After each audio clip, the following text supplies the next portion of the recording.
Deine GTI, du siehst prima aus. Ich liebe dich zu fahren.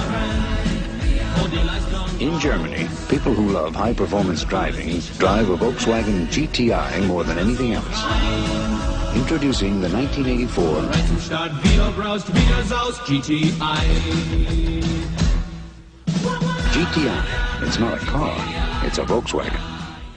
Something sporty, something practical, something that can come in 3-door or 5-door, something with a good engine and a good chassis. Something that I can do the school run in, something that I can go and do the shopping in, and something I can hit B roads in, or even take to a track day. There's only one car that can really do this all, and it has done for absolutely generations. This is Auto Park UK, I'm Craig Rain, and today we're going to be looking at the Volkswagen Golf GTI.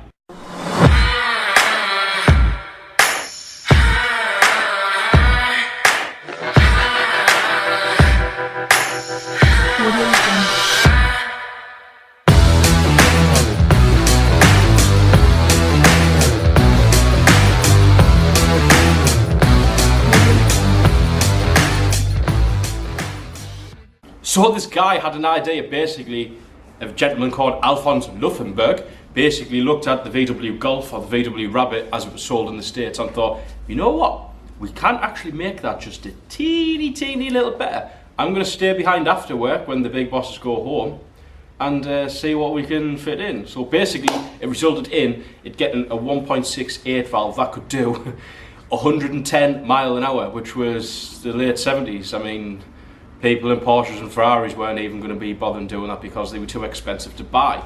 But here we are in Volkswagen Golfs, dominating it.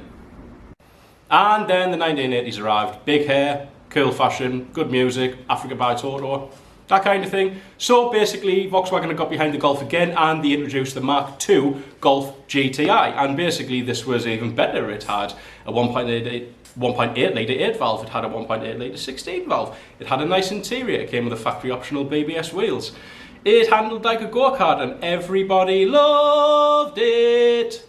And it's one of the most iconic ones of the time basically. If you mention a Golf GTI, I automatically think a Mark II Golf.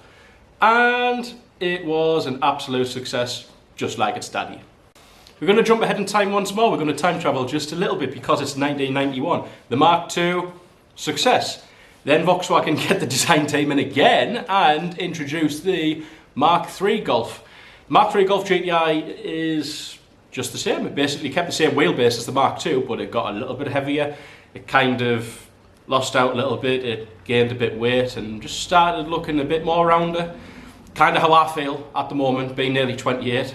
But yes, it basically came with the 2 litre and bits and pieces like that, but it was also the introduction of the VR6. Now, if you don't know what a VR6 is, this is one. And then after the Mark III came the Mark IV. Mark IV came with a few different engines. It was the 1.88 valve, the 1.820 valve, still very popular engines, used in TTs. Also came in R32 form, which was basically a 3.2 litre VR6 engine with the 4-wheel drive and bits and pieces like that. Absolute animal. And after the Mark IV, it also came the Mark V, which was basically a 2 litre turbo petrol, came in 5-door again, came in 3-door, got round, but it handled well. It could lift back wheels off the floor on hard corners, and again, people loved it. Recaro interior still keeping in check with like the history of it. It was basically an all-round nice car. And we get on to the next one. Then we introduced the Mark VI Golf. Basically, this is awesome. It comes with 18-inch wheels. It could come with a factory 6-speed gearbox. It can come with something called a DSG gearbox. And if you haven't driven a DSG, don't, because you'll just instantly want one. These things absolutely shift gears like no tomorrow. Vin Diesel has nothing on these. So basically, yes, 200 brake horsepower. Could come in 3-door, could come in 5-door. Awesome interior, could come with sat-nav, could come with the tinted glass. Everything. These Golfs are absolutely amazing. And the gearboxes, 6-speed manual or DSG, my choice would be the DSG. These things absolutely rip and shred up the road. You just point and go with these.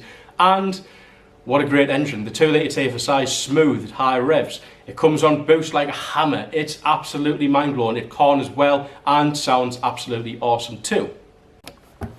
And in true Volkswagen Golf GTI form, they still continue to make good cars. This one, for example, that we have at Auto Park UK is an awesome example. It's got the right wheels, we've got a DSG gearbox, we've got the right colour. It is absolutely an awesome car. Performance daily, it's 3-door, affordable, and absolute blistering power, and such an iconic badge. It is available with us at Auto Park UK. Good service history, sensible amount of miles. I'm Craig Rain, and this is everything you've been needing to know about the Golf GTI.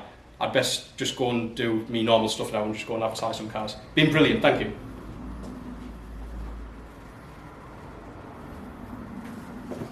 Go buy it.